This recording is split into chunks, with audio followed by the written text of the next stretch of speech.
Okay, we starting. Good morning, everybody. Hope everybody is okay and you're all in good health. And keep Always. okay. Parashat Shavua, Parashat Dvarim. We open a new book, and it happens in the 3 weeks. Just a few days. Tomorrow we go. This night we're going into Rosh Chodesh Av, the 9 days, and then we will have the Tisha B'Av. Hopefully, we still hope that things are going to change. On the morning is going to turn over to be a happy day with joy and happiness for everybody, for Am Israel.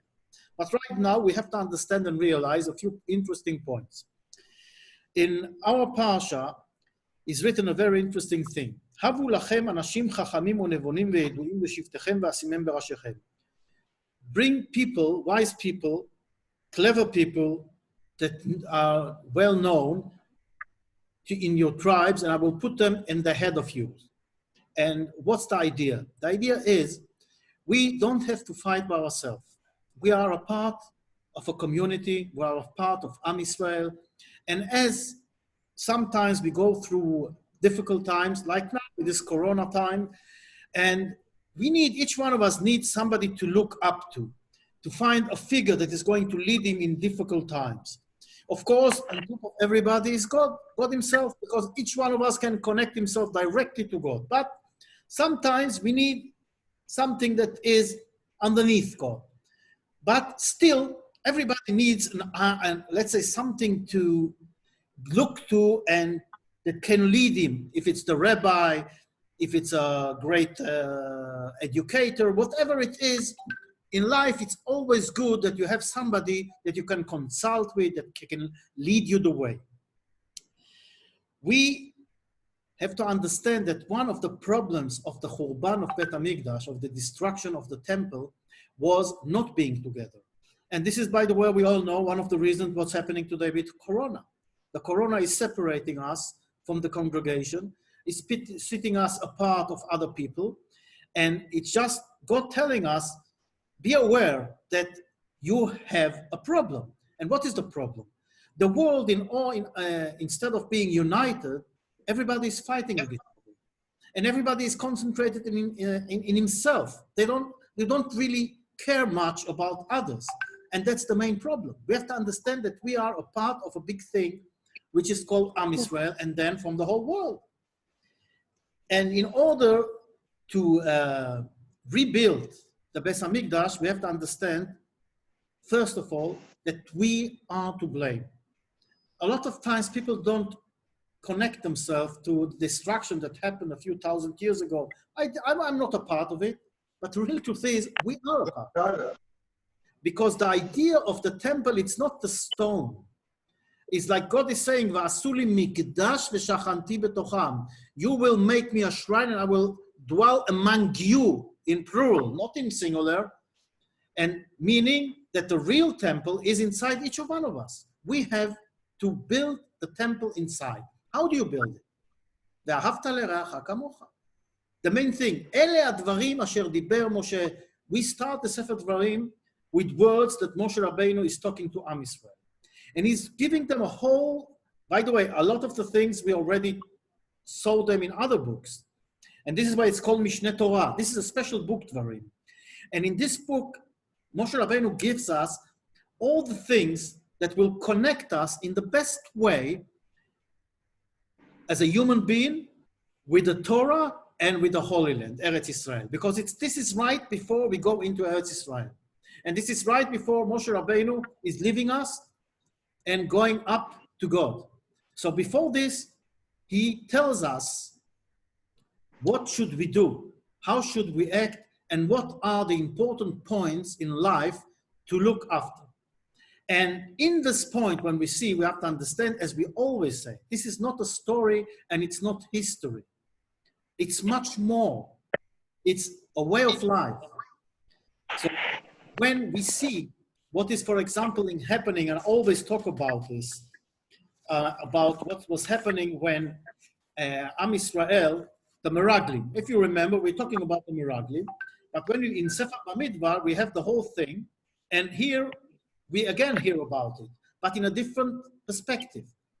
at Sefer Bamidbar, we realized on the surface, of course, that God is sending the spies, the Meraglim, to Eretz Israel to go and look, to tour the land. But now in Dvarim, we realized that it was not the idea of God. It was the idea of the people that came to Moshe Rabbeinu, and they asked to go into Eretz Israel to look before they go in. And then Moshe Rabbeinu, with, of course, consulting with God, agreed and sent. And we all know what happened later on. Then we have also this interesting episode, what is happening. Now, the Meraglim go into Eretz Israel, they come back and say, Eretz Ochelet Yoshvea. And by the way, this is one of the most important things in life. What is a Meragel? What is the meaning for us now today? The Meraglim for us today, all those who talk about Eretz Israel badly, all those who said Eretz Ochelet Yoshvea, all those who try to distract our mind from the real truth and try to convince us that there is another truth, that there is another. And this is what Moshe Rabbeinu is telling them. He says, the people, when they came back, what did the people say? The Meraglim said to them, Ana anachnu olim acheinu emesot Rabbeinu. Where do we go? Our brothers just scared us so much that we are frightened to go into Eretz Israel. And how many times does this happen in our life? And by the way, also with this coronavirus, everybody's frightening us, telling us what's it.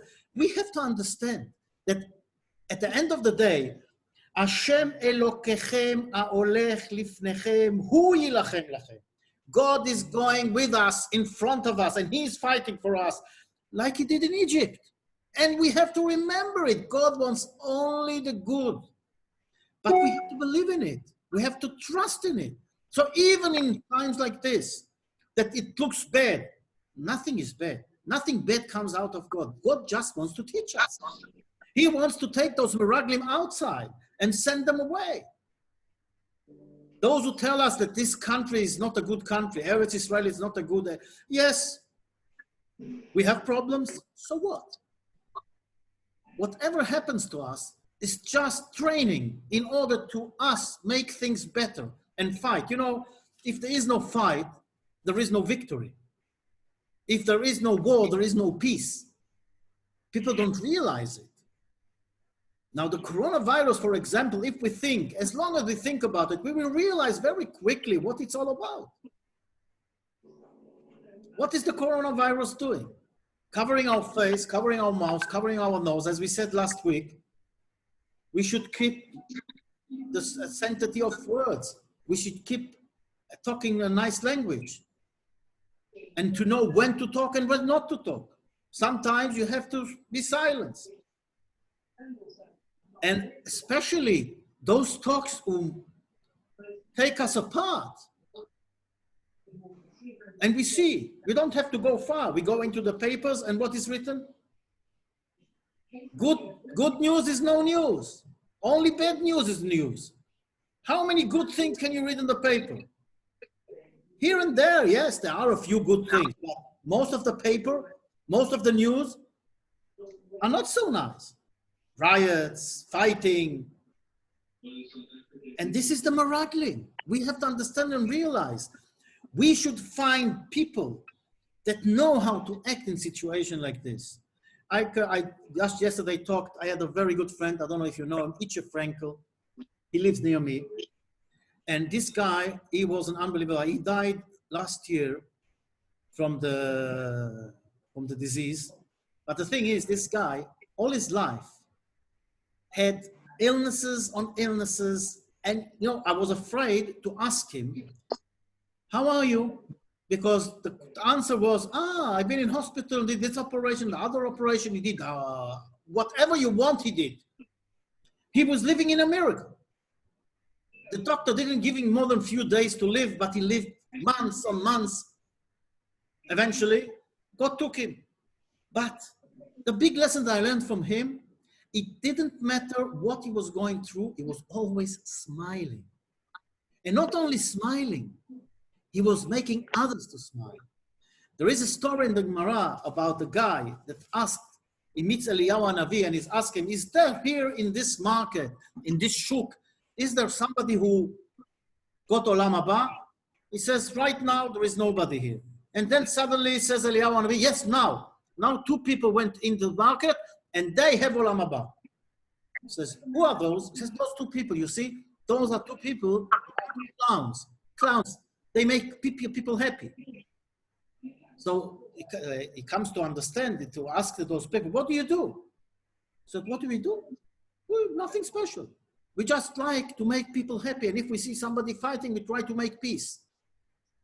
And because of this, they got Olam Haba. And Itche, as I remember him, he was a guy, there is a Mishnah that says, you have to bless on the bad as you bless on the good.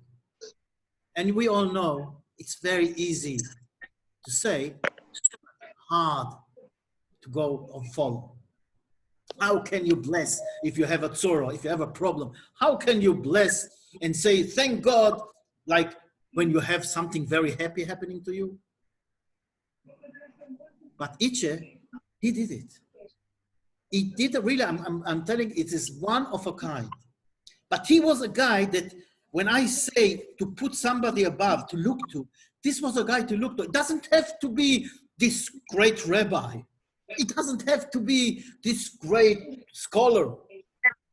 It can be one of our friends. It can be one of that we see that in a certain way how he behaves, it's something to look to. And it helps us in bad times to see and realize this guy went through hell, but always smiling. And I must say, you don't know him, but I know him. He was smiling. He was happy in his life. He was really happy and smiling. You know, I was afraid to go to him to visit when he was like in the last few months. But the few times that I came, instead of I'm comforting him and trying to make him happy, you know who am I happy? He made me happy. Telling jokes, telling Chidushei Torah, unbelievable. So sometimes God puts in front of you somebody or something that is a lesson for you. For example, I'm writing now the Dvar Torah for Shabbos. You know what is the most, I think, one of the words that is being used more than any other words in the world? You wouldn't even guess. You know what it is? Selfie. You know what selfie is? Do you? Is anybody who doesn't know what selfie is? Selfie is taking your own picture. Look to what we got to. It's not taking a picture of a nice view of other people. It's taking your own picture. And you go in the street and you see so many people taking selfies. Tick, tick, tick. What does it mean? What's the lesson for us? Very simple. We are too concentrated in ourselves. If we want to rebuild Beis Hamikdash, we have to start being concentrated in others, in our friends, in our people, thinking about them. And there are very, very good things happening all around us. And that's what we should look. We should take those samples, those figures, to look up to them. So nobody will frighten us with stories and whatever it is. You know, the temple is also called Bet HaBchira. You know what Bet HaBchira is? Bchira is to choose. Why is the temple called Bet HaBchira? Because one of the main issues in the life of a person is to choose the right way. Bet HaBchira. And to choose the right way is to choose the way of God. When we walk through life and we have things happening to us, happy things, sad things, strange things, all of them are a point that we have to choose. You know, there is a point of no return. But God always gives us the options. I just this morning was reading a Dvar Torah from a book, Ten Chelkeinu, and he was talking about the Am Yisrael, and that's the Eicha when it starts. Like the people were like a widow. But it's not saying they were widows, but like a widow, ke'almana. And what's the difference? So it has a bad side and a good side. The bad side is the worst thing in life is being an adult. Like imagine to yourself a widow, which is not a widow. In other words, aguna, what we call. She cannot marry nobody, and she's got no husband. So she really is in a terrible situation. Aguna, what we call. That's the bad side, but there is a good side. Says the Gemara, that is like Am Israel, even when they sinned, they didn't cut the rope that connect them with God. They sinned, but not, they still ke'almana. They still didn't lose it. God is somewhere hidden maybe. They cannot see him now, but he's there. They didn't cut the rope. So they are locked, not like they lost God, but God is there and they have to seek and find him. Which is a beautiful explanation to tell us that at the end of the day, even though we sinned, the sin was not to the end. It was to a certain level that the connection is still there, but like a widow. That is not a widow because the husband disappeared and we don't know where he is. But if we look for him and try harder, we will find him. So if we look for God and we try harder, we will find God. And this is building the temple. What is the idea of the temple? Like we talk about the past. It's not the past. It's the future we want. You know, when you're old, you talk about the past. Why? Because that's what you're left with, all the past, but there's nothing you can do about it. Oh, when I was young, I did this, and I was this, I did this. Okay. When you're young, you talk about the future. I'm going to do this, I'm going to do that. But the real thing is that young or old is a state of mind. It's not an age, a biological age. It's a state of mind. And everybody, it doesn't matter how old you are, we all have a future because we are now in the present, we are on a passageway to the better future, to Olam Haba, to building the temple. So yes, we look at the past and work in the future in order to get to a better, work in the present in order to get to a better future. That's the right way. And that's the idea of mourning on the temple. They say, Mishenichnas Av mema'atim besimcha. When Av comes in, you have to be sad, you have to be not so happy. And I saw a beautiful explanation. We all know mitzvah gdola liot besimcha tamid. The Jew has to be happy all the time. So what does it mean that when Chodesh Av comes, I have to be sad? He says, no, you didn't understand. Mishenichnas Av mema'atim. When Av comes in, you reduce your joys. Mema'atim is to reduce. You reduce your joy. In other words, not the joy. You reduce your things that you enjoy. Like we don't cut our hairs. We do certain mourning. And you reduce yourself. You look at yourself. I am nothing in front of the world, in front of God. And also this, you do how? With simcha. With happiness. Yes. Comes Chodesh Av. We don't cut our hair, we don't get married, we don't do parties, we don't listen to music. All of this is to reduce the physical joys. But a Jew does it with simcha. Not to be sad, to be glad. I am the son of God. That's the idea. When we mourn on the temple, we don't mourn about something that happened 2,000 years ago. No, we are mourning about the future. We want the temple to be rebuilt. That's the idea. So we have to choose, and we have to choose the right way. And one of these beautiful ideas, and always, every year I'm talking about it, this is one of the episodes, as we start talking about the spies. So the spies go, they come back, and they tell Am Israel what's happened, and Am Israel has got frightened, and they start crying. And by the way, there was this we'll call they cry for nothing, and they say, "B'sinat Hashem otanu." God in His hatred, He took us out of Egypt.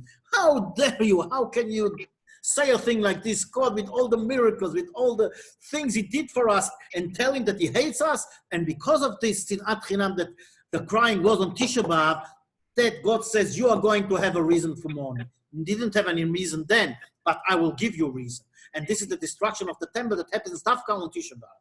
But what was really happening there? So they did a mistake. But the next day they want to fix the mistake. And they say, you know, we are wrong. We want to go up and go into Eretz Israel. And what is God telling, or what is Moshe Rabbeinu telling them? I'm sorry. You had your chance yesterday. Now you cannot go in. God is not with you. And it's an important lesson. We don't do what we think is right or wrong. We do what God tells us to do.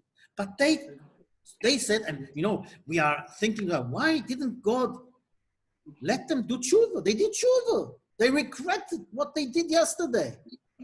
But that's exactly the point. They didn't. Because if God tells you not to go in now, you don't go in. But if you want to go in, it means you didn't learn the lesson. And what happens? ויצא האמורי היושב בהר ההוא לקראתכם. So the Amorite that was sitting there in this mountain, they came up to you and they chase you, וירדפו אתכם, כאשר תעשינה הדבורים, like the beans. What's this like the beans? What is the Torah trying to tell us? Like the beans. You know, if you ever saw somebody who takes the honey from the, how do you call the beehive? How do you call it? Beehive? Where the bees are? When you want to take the honey, you see the guy, he puts on himself a special mask. And he's got this tool that makes smoke. And the smoke frightens the bees and they go away. And then he goes and just takes the honey thing out and comb. Yes. So, but if the thief comes, he cannot come with smoke. He cannot come with. He hasn't got the special clothes also. So he comes and wants to steal the honey, but he cannot allow anybody to see him. So he cannot come with smoke. So he comes to the hive, and what happens to him? The bees. He gets, they just hit him. They all chase after him. So the Torah is telling us something unbelievable. When they were asked to go into Eretz Israel, they were like the owner, the balabai. They were covered with the clouds of honor, with the clouds of God. And they had the smoke of God going in front of them, and everybody would run away from them. And when they go into Eretz Israel, but now they come like thieves. Now they come like thieves. They come with no clouds of honor, with no Aron HaKodesh, not with the Ark, not with Luchot HaBrit. They are by themselves like thieves. No smoke that is going to send away the enemy. And the enemy came and killed them. But here is an interesting point. Says Rashi on the spot. What happens to a bee when it stings you? Dies. So God wanted to show Am Israel two things. First of all, you do what I tell you to do. But imagine to yourself what would happen if the Amorite came off from the mountain and chased Am Israel and killed them and then went back. So everybody will say in Am Israel, oh, we were right not to go in yesterday. Look what happened. They killed us all. But what did God do?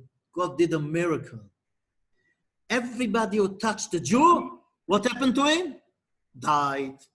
So God was showing them, I'm not allowing you to go. But if you think that there is something heroic about the enemy, nothing. They will touch you, they will kill you, but they will die themselves, because this is the way to show you that I control the world and I say what's going to happen.